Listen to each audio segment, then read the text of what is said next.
오늘 본문 말씀 2절 보면 베들레헴 에브라다야 너는 유다 족속 중에 작을지라도 이스라엘을 다스릴 자가 내게로 나올 것이다 이렇게 말씀합니다. 베들레헴이나 에브라다는 같은 곳을 다르게 부르는 이름입니다. 에브라다는 고대 이름이고 베들레헴은 후대 이름이에요. 우리는 베들레헴에 더 익숙해져 있어요. 베들레헴은 예루살렘에 비해서 보잘것없이 지극히 작은 촌락입니다. 또한 그곳에 거주하는 사람의 수는 너무도 적고 보잘것이 없습니다. 인류를 구원하기 위해 하나님이 보내신 메시아는 유명한 특정 지역의 후광을 받거나 어떤 특별한 세상의 가문을 통해서 오신 것이 아닙니다. 맨하탄의 높은 빌딩에서 많은 사람들이 이목을 집중하면서 그렇게 오시지 않았습니다. 가난하고 작은 시골 마을에서 초라하게 탄생하신 것입니다. 그러면 그분이 누구십니까? 첫째로 그분은 우리를 다스릴 왕이십니다. 왕자로 오신 것이 아니라 왕으로 오셨습니다. 예수께서 베들레헴에서 나셨을 때 동방 박사들이 예루살렘에 와서 유대인의 왕으로 나시니가 어디 계시뇨? 우리가 동방에서 그 예배를 보고 그에게 경배하러 왔다. 그렇게 기록하고 있어요. 이 소식을 접한 헤롯 왕과 온 예루살렘이 소동을 했습니다. 왜 헤롯 왕과 온 예루살렘이 소동을 했을까요? 왜? 이 땅에 왕이 있는데 또 왕이 왔다고 그러니까. 여러분이 주인인데 또 다른 주인이 왔다고 그러면 여러분 좋을 사람이 어디 있어? 이거 뺏으러 왔다. 내가 갖고 있는 거 뺏으러 왔다. 그러면 일어날 겁니다. 목숨을 다해서 싸울 거예요. 그때부터 핍박이 시작된 거예요. 오시자마자 왕이 핍박을 당하게 된 거예요. 자, 그리고 그 후에 예수님은 빌라도로부터 이런 질문을 받았어요. 내가 유대인의 왕이냐? 예수님 대답하기를 내가 왕이니라. 그러나 내 나라는 이 세상에 속한 것이 아니다. 그렇게 말씀합니다. 그러니까 헤롯이 생각했던 거하고 어떻게 돼? 다른 거예요. 다른 겁니다. 그분은 세상의 통치자가 아니라 이스라엘의 통치자입니다. 이스라엘. 근데 이스라엘은 저쪽인데 우리하고 무슨 상관이 있습니까? 그렇게 생각하셔요? 그게 아니죠. 이스라엘, 여기서 말하는 이스라엘은 지금의 이스라엘 땅이나 민족이 아니라 하나님의 영적인 이스라엘, 곧 하나님을 믿는 그의 백성을 의미하는 것입니다. 하나님은 그의 나라를 다스리며 그의 백성의 마음과 삶을 통치하십니다. 2절에서 내게서 내게로 나올 것이라는 말은 베들레헴에서 나실 자가 통치자가 되어 하나님께로 올 것이라는 것입니다. 한편 예수님은 나사렛 사람이라는 별명이 있어요. 어린 시절 나사렛에서 자라셨기 때문에 그런 겁니다. 나사렛은 참으로 작을지라도 메시아를 키웠던 것입니다. 예수님의 제자 빌립이 나다나엘을 만나서 예수님을 어떻게 소개해요? 기억하세요 혹시? 모세가 율법에 기록하였고 여러 선지자가 기록한 그 일을 우리가 만났으니 요셉의 아들 나사렛 예수니라. 그때 나다나엘이 이렇게 말을 합니다. 나사렛에서 무슨 선한 것이 날 수 있느냐? 그 조그맣고 보잘것없는 데서 무슨 선한 것이 있을 수 있어? 그럼 어디서 산다고 그래야 돼? 여러분, 맨하탄에서 산다고 그래야 돼? 맨하탄에서 오셨는데. 맨하탄도 맨하탄 나름이야. 그렇죠? 몇 층짜리에서 사시는데요? 비 오면 물 새는데 지하에서 사시는 거 아니에요 혹시? 만약 그렇게 물어서 거기서 산다면 맨하탄에서 사는 게 무슨 의미가 있겠습니까? 한국에 아파트 샀다. 몇 평짜리 사냐 따지잖아. 그러니까 우리는 그것 가지고 사람을 평가한단 말이에요. 시집장가 보낼 때 연봉이 얼마나 되는데 이거 딱 붙잖아. 그러기 전에 뭘 먼저 물어? 괜찮아? 사진 있어? 전면 사진? 그전에는 얼굴 명함판만 주는데 요새는 어떻게 돼? 전면 사진, 전체 사진을 갖다가 몇 장 보내라고 그러잖아. 앞뒤, 옆, 앞에서 찍은 거, 뒤에서 찍은 거, 옆에서 찍은 거 다 보내라고. 이런 세상이에요. 우리가 그런 세상에 흘러가고 있는 거예요. 밖으로 나타나는 것 가지고 사람 취를 평가한다는 것이지. 문제 있어요. 근데 그것이 인간의 본능이라는 거예요. 예수도 바로 그렇게 된 거예요. 정말 보잘것없는 그 베들레헴에서 태어났다고. 근데 결국 거기서 나사렛으로 갔잖아 이제. 그러니까 나사렛에서 무슨 선한 것이 날 수 있냐, 그 조그만 마을에서 그렇게 얘기한 거예요. 나다나엘은 나사렛이 아주 조그만 말이기 때문에 얕잡아 보고 무시했던 것입니다. 그러나 여러분, 출생지가 유명한 사람을 만드는 게 아니에요. 그것이 아니라 반대로 유명한 자가 출생지를 유명하게 만드는 것입니다. 나사렛은 갈릴리 지방에 있는 작은 마을입니다. 그때 당시 갈릴리 사람들은 교양이 부족하고 촌스러운 사투리와 이방인들과의 교역 때문에 멸시를 받았습니다. 이방인들 상대하지 않을 때니까. 그래서 사람들은 나사렛 사람이라는 말만 하면 멸시했던 것입니다. 그러나 그분이 누구세요? 그분이 바로 우리를 다스릴 왕으로 태어나신 것입니다. 자, 그분 누구십니까? 둘째로 그분은 우리의 목자가 되신 분이세요. 목자란 양을 인도하며 먹이는 자입니다. 4절을 보면 그가 여호와의 능력과 그 하나님 여호와의 이름의 위엄을 의지하고 서서 그때에게 먹여서 그들로 안연히 거하게 할 것이다, 그렇게 기록합니다. 그렇습니다. 그분은 양을 먹이는 목자이십니다. 먹일 때 앉아서 먹이시는 것이 아니라 서서 먹이세요. 왜 서서 먹이십니까? 왜? 자기 양떼들을 돌보며 사나운 짐승들이 공격하는 것에 대비해서 방어 자세를 취하는 거예요. 그래서 서서 먹이는 거예요. 그는 굶주린 영혼을 먹이시는 목자이십니다. 그는 말씀으로 인간의 영혼을 먹이고 영적인 갈망과 욕구를 만족하게 채워주시는 분이신 것입니다. 시편 95편 7절에 이런 말씀이 있어요. 대저 저는 우리 하나님이시여 우리는 그의 기르시는 백성이며 그 손의 양이라. 너희가 오늘날 그 음성을 듣기를 원하노라. 여러분, 그분께 나와 그를 따르는 자는 결코 굶주리거나 목마르지 않습니다. 그들로 안연히 거하게 할 것이다, 그렇게 말씀해요. 양떼들을 안전하고 평안하게 해준다는 그런 의미를 가지고 있는 것입니다. 4절 후반부를 보면 이제 그가 창대하여 땅끝까지 미치리라 했어요. 소수로 시작된 하나님의 백성의 수가 증가할 것이라는 말이에요. 선한 목자 예수께서 좋은 곳으로 잘 먹이심으로 번성하는 것입니다. 하나님과 합한 자 다윗은 여호와는 나의 목자라고 고백을 하며 노래를 합니다. 여호와는 나의 목자시 내게 부족함이 없으리로다. 그가 나를 푸른 초장에 누이시며 쉴만한 물가로 인도하시는도다. 내 영혼을 소생시키시고 자기 이름을 위하여 의의 길로 인도하시는도다. 내가 사망의 음침한 골짜기로 다닐지라도 해를 두려워하지 않을 것은 주께서 나와 함께 하십니다. 시편 23편 1절로 4절 말씀이에요. 여러분, 부족함이 없는 삶을 사시기 원하십니까?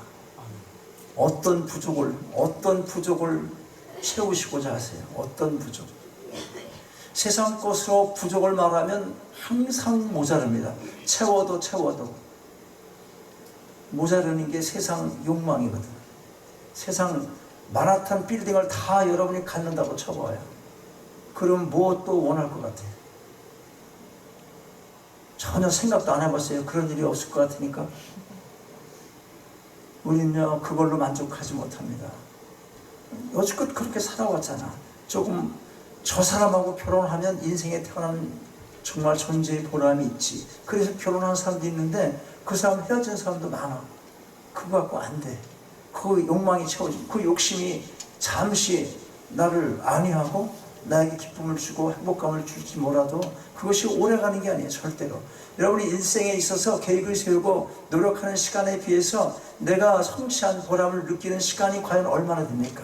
그 기쁨이 얼마나 가는 거예요? 있으면 있는 것 빼앗길 것 때문에 혹시나 누군가가 가져갈 그런 염려 때문에 항상 이 긴장하고 사는 거예요. 그러니까 없는 게 복이네.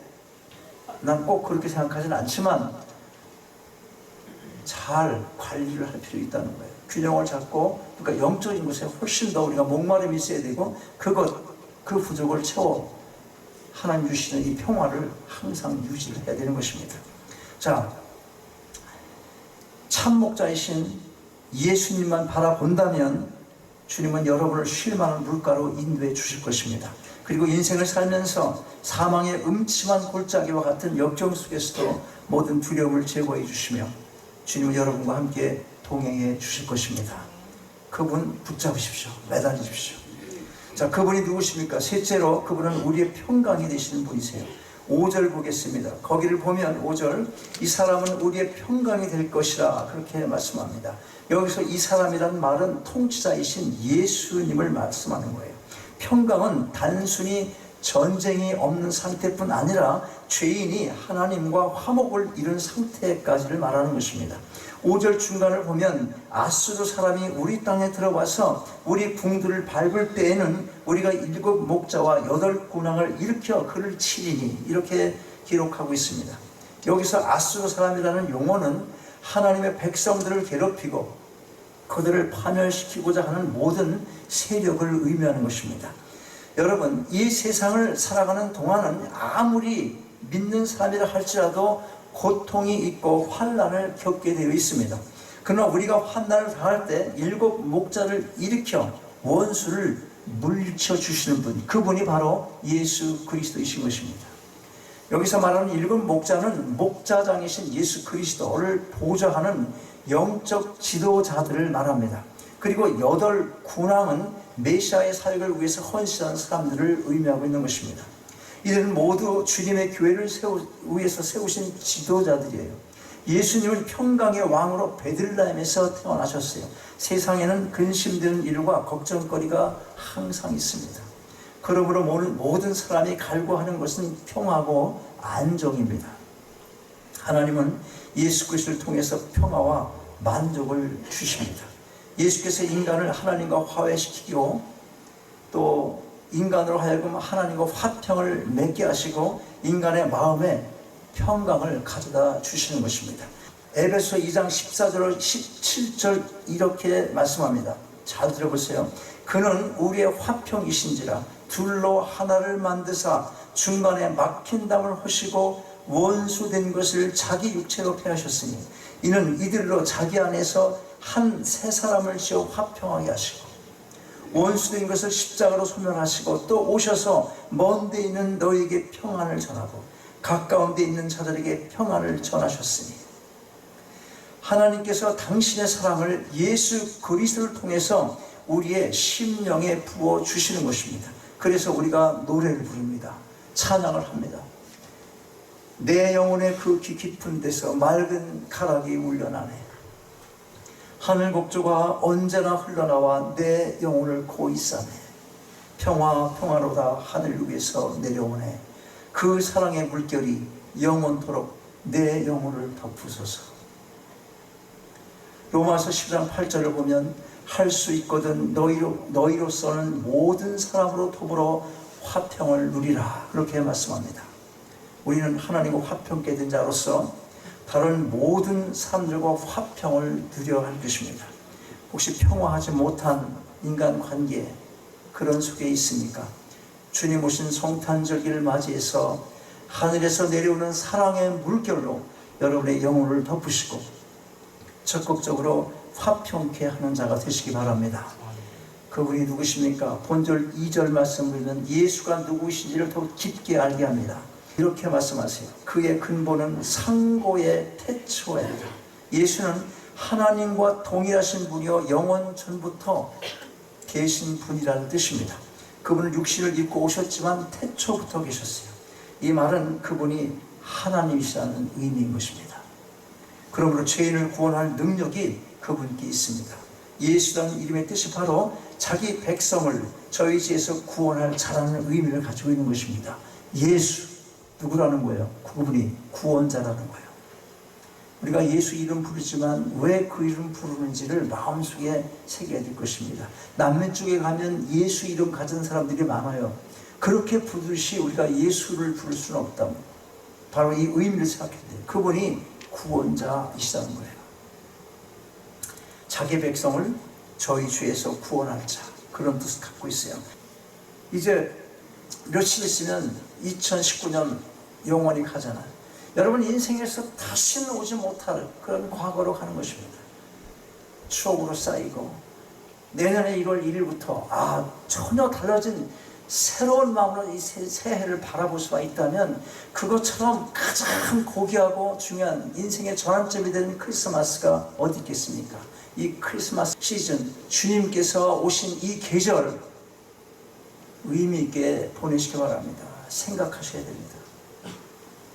태초부터 계셨던 그분, 우리의 죄, 죽음으로 끌고 갔던 사망의 터널을 걸어가던 그런 암울하고 희망 없고 소망 없었던 그런 상태에 있는 우리 불쌍히 여기셔서 그분이 근본 하나님의 본체이시만 인간의 육신을 입고 나다지셔서 이 땅에 오신 것입니다. 그거 기억해야 돼요.